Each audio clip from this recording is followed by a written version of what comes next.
Before I tell you this story that completely changed my life, I need you to do something for me. If you've ever felt small, overlooked, or like the world was stacked against you, hit that like button right now. Because what I'm about to share with you isn't just my story. It's proof that sometimes, just when you think you're at your lowest point, the universe has a way of turning everything upside down in the most beautiful way possible. I'm talking about real karma here, not the kind you see in movies, but the raw, unbelievable kind that happens when you refuse to give up on what's right. The kind that makes you question everything you thought you knew about justice, love, and second chances. So go ahead and subscribe, because I promise you, after hearing what happened to me in that courtroom, you'll never look at someone struggling the same way again. And trust me, you're going to want to share this story with everyone you know. Because sometimes we all need a reminder that miracles don't just happen in fairy tales, they happen to real people like you and me, when we least expect them, but need them the most. My name is Sarah, and 6 months ago, I was just another single mother trying to make it through each day. I worked double shifts as a night nurse at City General Hospital, came home to help my 8-year-old daughter Maya with her homework, and fell into bed exhausted, only to wake up and do it all over again. But I didn't mind the exhaustion, because everything I did was for her.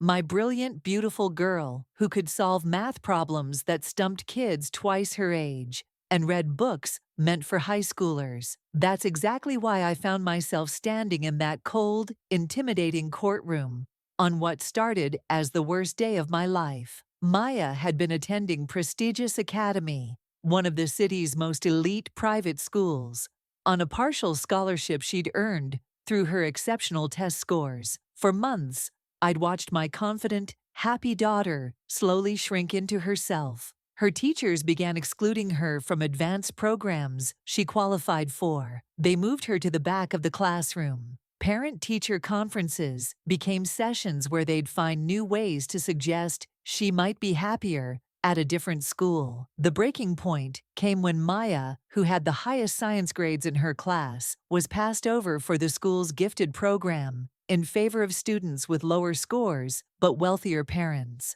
When I questioned it, they gave me excuses that made my stomach turn. "She's not quite ready for that level of challenge," they said, while my daughter sobbed in my arms that night, asking me why she wasn't good enough. So there I stood in that courtroom, wearing my best dress, which was really just my church dress, with a small stain I'd tried desperately to hide, holding a folder of documents I'd printed at the library, because our home printer had broken months ago. I was representing myself because I couldn't afford a lawyer, going up against Sterling, Hayes, and Associates, the kind of law firm that charged more per hour than I made in a week. The opposing side looked like they'd stepped out of a magazine, perfectly pressed suits, leather briefcases that probably cost more than my car, and that air of confidence that comes from never having to worry about whether you can afford your next meal. They whispered among themselves, occasionally glancing at me with barely concealed amusement, as if my presence there was some kind of joke they were all in on. The moment I walked into that courtroom, I felt every pair of eyes on me, and not in a good way.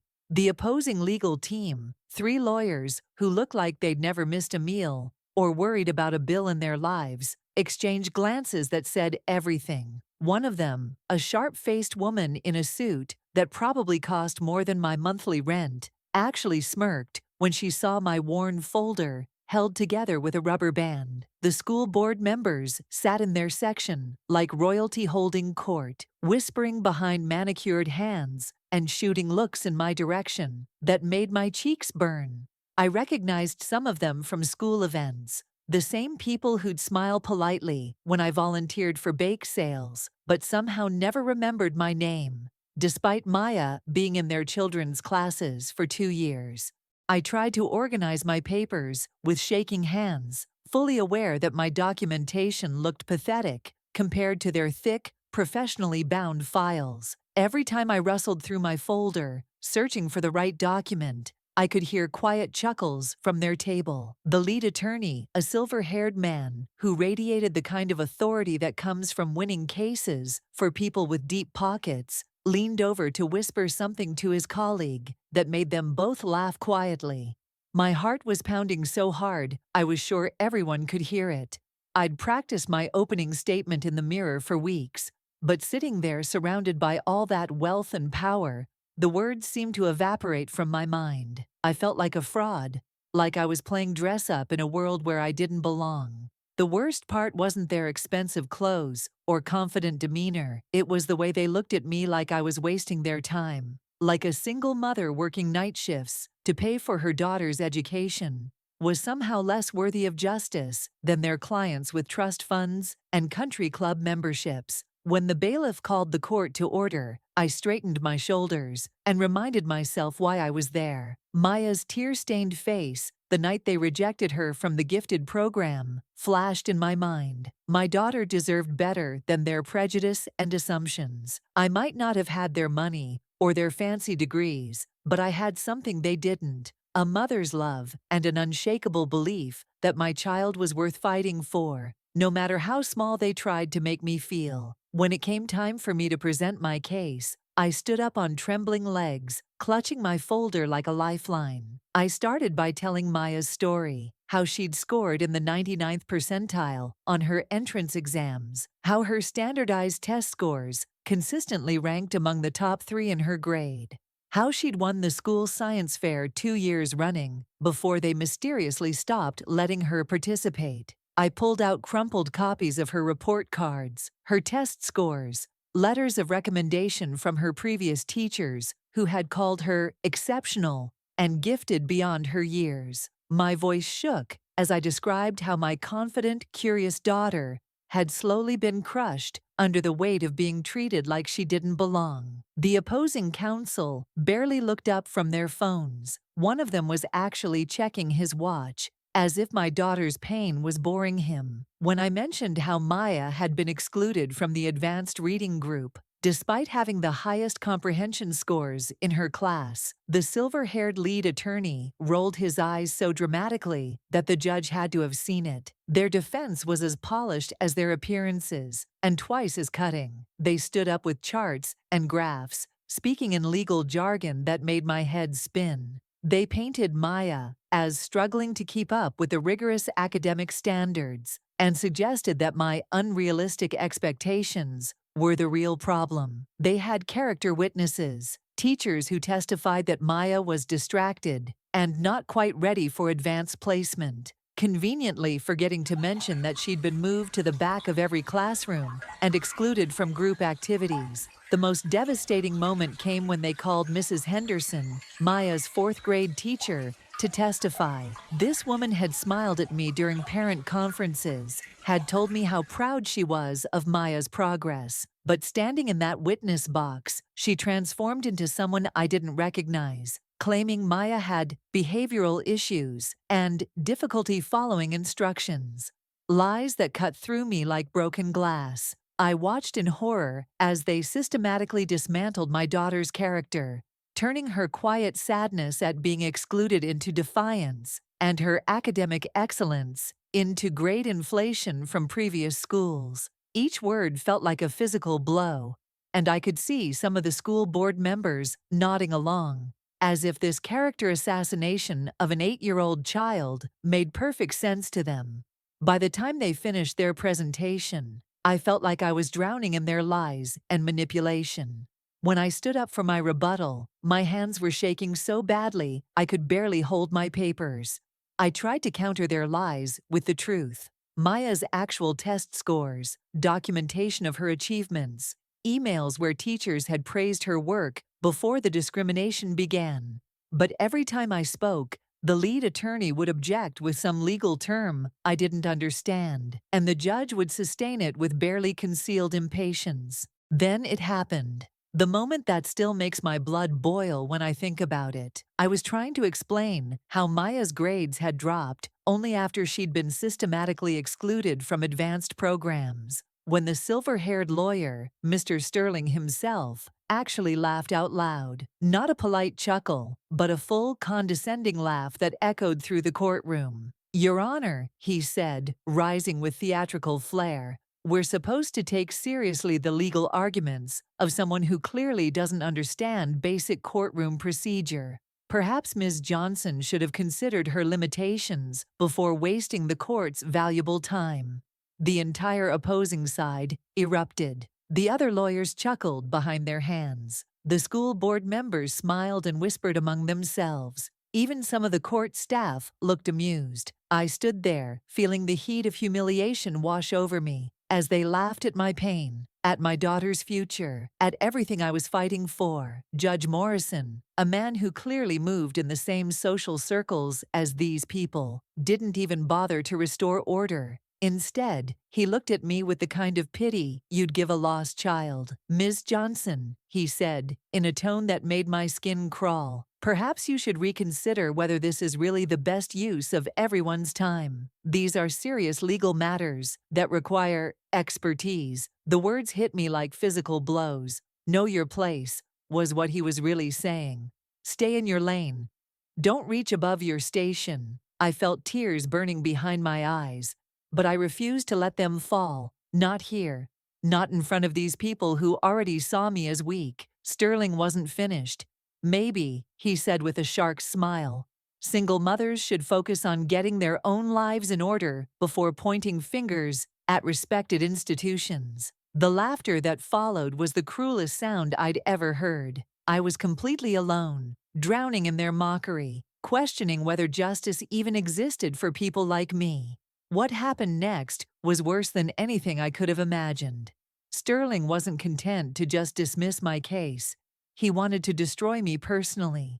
He stood there in his $1,000 suit, looking at me like I was something he'd scraped off his shoe, and delivered blow after devastating blow. "Your Honor," he said with mock concern, "we have to consider the source of these allegations. Ms. Johnson is a single mother working night shifts, clearly struggling to provide basic stability for her child. Perhaps Maya's academic difficulties stem from the chaos at home rather than any imagined discrimination at our prestigious institution." The words cut through me like a knife. He was using my hard work, my sacrifice, my determination to provide for my daughter, as weapons against me. Every double shift I'd worked, every night I'd stayed up helping Maya with homework while fighting exhaustion, every sacrifice I'd made, he twisted it all into evidence of my inadequacy. But he wasn't done. Furthermore, Sterling continued, his voice dripping with false sympathy, "We must question whether Ms. Johnson's limited understanding of academic standards might be coloring her perception of her daughter's actual abilities. Sometimes, what appears to be discrimination is simply reality meeting unrealistic expectations." The school board members nodded along like bobbleheads, and I watched their faces carefully. These were people who drove cars that cost more than I'd make in 5 years, who sent their children to summer camps that cost more than my annual rent. They looked at me and saw exactly what Sterling wanted them to see. A woman who didn't know her place, who was reaching too high, who needed to be put back in her box. The financial mockery came next. One of Sterling's associates made a point of mentioning how I was representing myself due to obvious financial constraints, as if my inability to afford their kind of legal representation somehow invalidated my daughter's right to equal treatment. They joked about how I'd printed my documents at the public library, how my evidence was held together with rubber bands instead of professional binding. The racist undertones weren't even subtle anymore. Sterling made pointed comments about certain people expecting special treatment and how standards exist for a reason. When he suggested that Maya might be more comfortable at a school better suited to her background, everyone in that room knew exactly what he meant. I felt myself shrinking, becoming smaller with each cruel word, ready to walk out and never come back. Just as I was gathering my papers, ready to flee from that nightmare and never look back, the heavy courtroom doors burst open with a sound that echoed through the entire chamber like thunder. Every head turned, every conversation stopped mid-sentence, and the laughter died instantly. The silence that followed was so complete, You could have heard a pin drop on the marble floor. A man walked through those doors with the kind of presence that changes the energy of a room simply by existing. Tall, impeccably dressed, in a charcoal suit that probably cost more than Sterling's entire wardrobe. He moved with quiet confidence that made everyone else suddenly look small and insignificant. His dark eyes swept the courtroom, taking in every face, every detail, before landing on me. My heart stopped, literally stopped beating for what felt like an eternity. Because I knew that face, those eyes, that gentle smile that was now spreading across his features as he looked at me. It was Marcus, my Marcus, the man I'd married in a quiet courthouse ceremony just 6 months ago. The secret I'd been keeping while fighting this legal battle. The entire courtroom was frozen in confusion. Sterling's mouth was literally hanging open. Judge Morrison was staring like he'd seen a ghost. The school board members looked like someone had just told them their trust funds had evaporated. Because even though I'd kept our marriage private, everyone in this room knew exactly who Marcus Thompson was. Marcus Thompson, the billionaire tech mogul whose company had revolutionized online education. The man whose donations had funded half the hospitals in the city. Whose foundation provided scholarships to underprivileged students. Whose face graced the covers of Fortune and Forbes magazines. The same man who was now walking straight toward me with love and determination written across every feature. He didn't acknowledge the stunned silence, didn't pause to explain himself to the slack-jawed lawyers or the confused judge.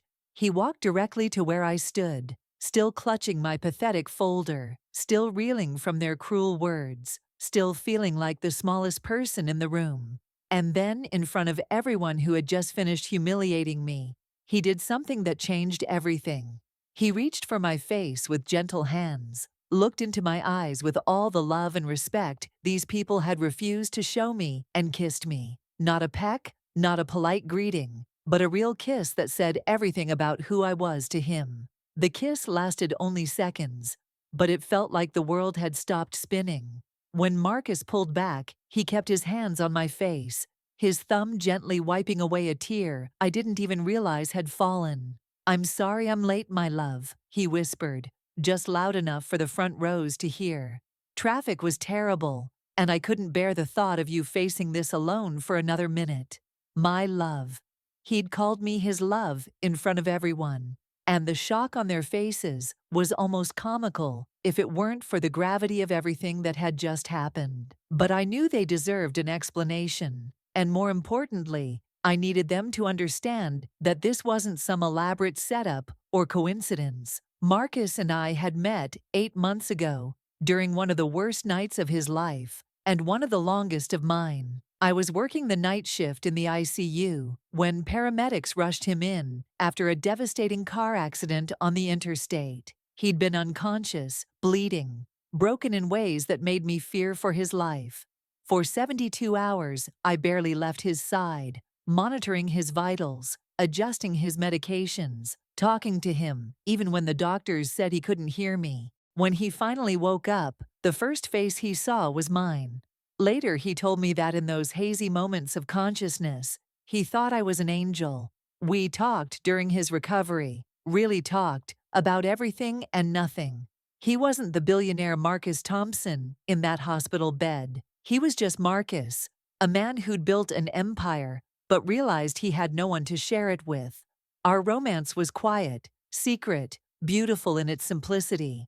He would pick me up after my shifts, and we'd drive to the lake to watch the sunrise. He'd help Maya with her math homework while I cooked dinner, never making her feel like his presence was charity or obligation. He loved us both, completely and unconditionally, from the very beginning. We married on a Tuesday morning 6 months ago, in a simple courthouse ceremony with just Maya as our witness.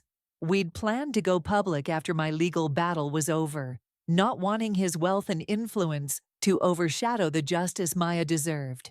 But as he watched these people tear me apart from afar, because yes, he'd been following every detail of this case, he couldn't stay away another second. "Mrs. Thompson," he said now, and I saw Sterling actually stumble backward at those words. The transformation in that courtroom was instantaneous and absolute. You could literally see the color drain from Sterling's face as the reality hit him like a freight train. Judge Morrison, who had been looking at me with barely concealed disdain just moments before, suddenly straightened in his chair, his entire demeanor shifting from dismissive to respectful in the span of a heartbeat. Marcus kept his arm around my waist as he surveyed the room with calm authority. "I believe," he said in that quiet, controlled voice that had negotiated billion-dollar deals, "my wife was presenting her case when I arrived. Please, continue." The word wife seemed to echo in the stunned silence, and I watched as every person who had just been laughing at me began to squirm in their seats. Sterling tried to recover, attempted that same condescending smile he'd been wearing all day, but it came out as more of a grimace. "Mr. Thompson, I'm sure this is just a misunderstanding." "The only misunderstanding," Marcus interrupted, his voice carrying the kind of steel that had built his empire, "is how my wife and stepdaughter have been treated by your clients. And trust me, Mr. Sterling, I've been paying very close attention to every word spoken in this courtroom today." The school board members looked like they wanted to disappear into the floor. These were people who had donated to Marcus's foundation, who had begged for invitations to his charity galas, who had spent years trying to get into his social circle, and now they realized they had just systematically humiliated and discriminated against his family. Judge Morrison cleared his throat nervously. "Mr. Thompson, perhaps we should take a brief recess." "No recess necessary, Your Honor," Marcus replied smoothly. "But I believe my wife deserves the respect and attention that should have been given to her from the beginning. She has something important to say, and this court is going to listen." What happened next was like watching dominoes fall in the most satisfying way possible.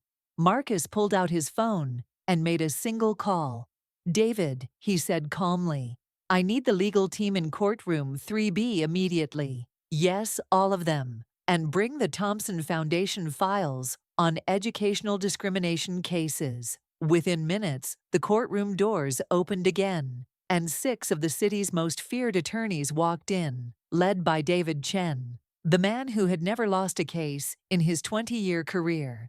Sterling's confident smirk finally cracked as he realized he was no longer the apex predator in this room.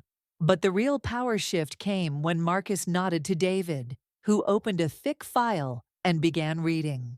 "Your Honor, the Thompson Foundation has been conducting a comprehensive investigation into discriminatory practices at elite private schools for the past 18 months. Prestigious Academy has been under surveillance during that entire period." The blood drained from every school board member's face. They hadn't just discriminated against Maya. They had done it while unknowingly being investigated by one of the most powerful foundations in the country.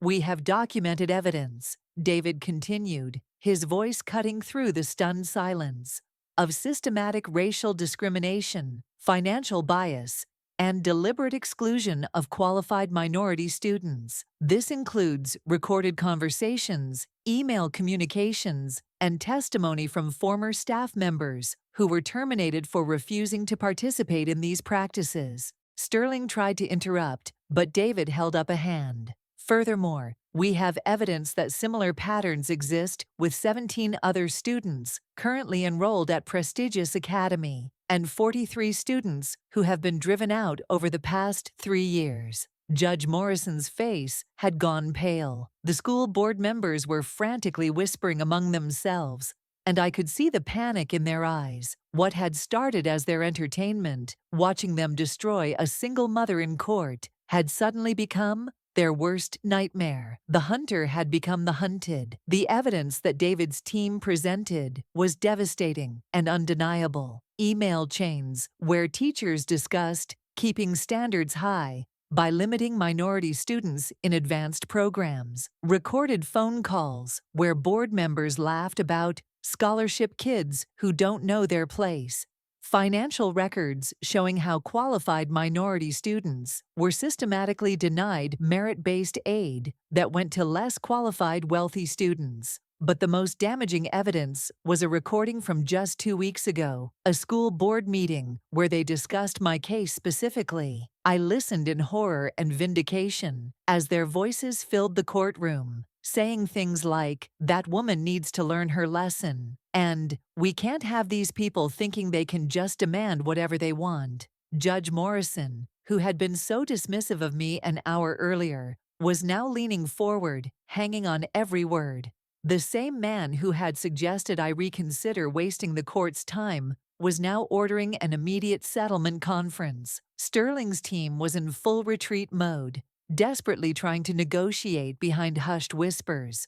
But it was too late. The evidence was overwhelming, the discrimination was clear, and now they faced not just my case, but a federal investigation into their entire institution. The settlement they offered was staggering, more money than I'd ever imagined. Enough to secure Maya's education at any school she chose, enough to ensure she'd never face financial barriers to her dreams. But more than the money was the admission of guilt, the forced policy changes, the mandatory diversity training, the oversight committee that would monitor their practices for years to come. Maya would get justice, but more importantly, dozens of other children would be protected from what she had endured. The system that had tried to break us was being forced to change, and the people who had laughed at our pain were now scrambling to save their reputations. As we signed the settlement papers, Marcus squeezed my hand and whispered,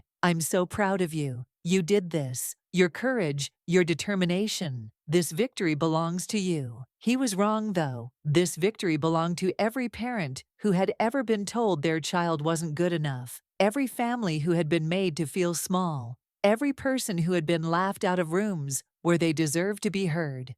The moment the settlement was finalized, the transformation was complete and utterly satisfying. Sterling, who had spent the morning mocking my limited understanding and suggesting I didn't belong in his courtroom, was now approaching me with the most pathetic attempt at an apologetic smile I'd ever seen. "Mrs. Thompson," he said, and I noticed how carefully he pronounced my married name now. "I hope you understand that this was never personal. We were simply advocating zealously for our clients, as is our professional duty." His voice had lost all its earlier arrogance, replaced by the desperate tone of a man trying to save face. The school board members were even more pitiful. Mrs. Whitfield, who had rolled her eyes at every word I'd spoken, was now gushing about how misunderstandings happen and how she'd always admired Maya's potential. The same woman who had whispered cruel comments about my appearance was now complimenting my strength and dedication. But the sweetest moment came when Judge Morrison requested a private word with Marcus and me. The man who had treated me like an inconvenience, who had suggested I was wasting the court's time, was now stumbling over himself to apologize for any misperceptions about the proceedings. Within hours, news of the case had spread throughout the city's social circles. By evening, it was trending on social media. "Single mother takes down elite, school discrimination." My phone buzzed constantly with interview requests, speaking opportunities, and invitations to join boards and committees fighting educational inequality. Sterling tried to interrupt, but David held up a hand. "Furthermore, we have evidence that similar patterns exist with 17 other students currently enrolled at prestigious academy, and 43 students who have been driven out over the past 3 years.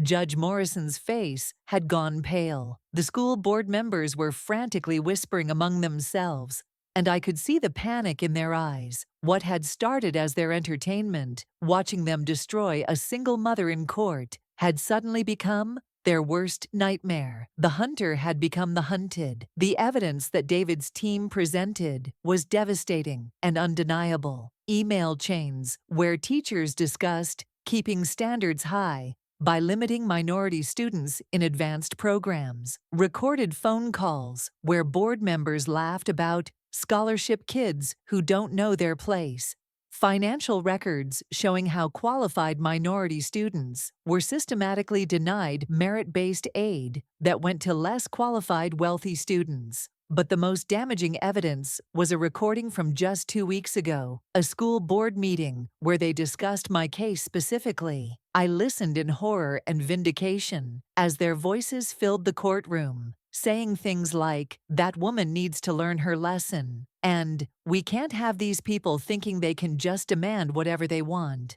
Judge Morrison, who had been so dismissive of me an hour earlier, was now leaning forward, hanging on every word.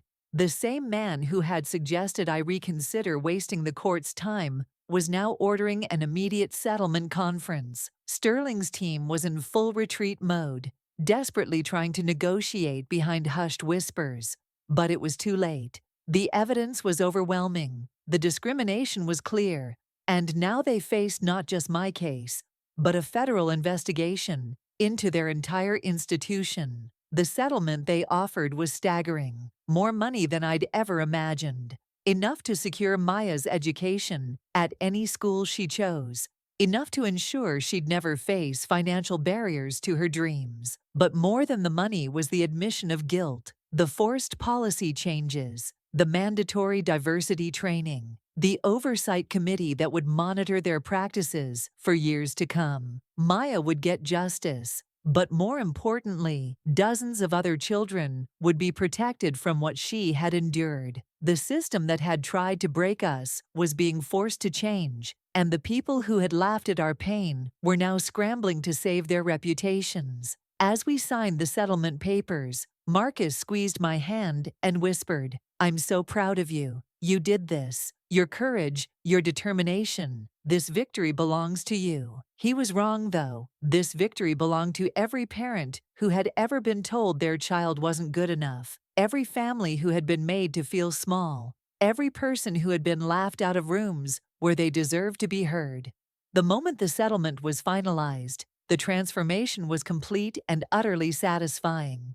Sterling, who had spent the morning mocking my limited understanding and suggesting I didn't belong in his courtroom, was now approaching me with the most pathetic attempt at an apologetic smile I'd ever seen. "Mrs. Thompson," he said, and I noticed how carefully he pronounced my married name now. "I hope you understand that this was never personal. We were simply advocating zealously for our clients, as is our professional duty."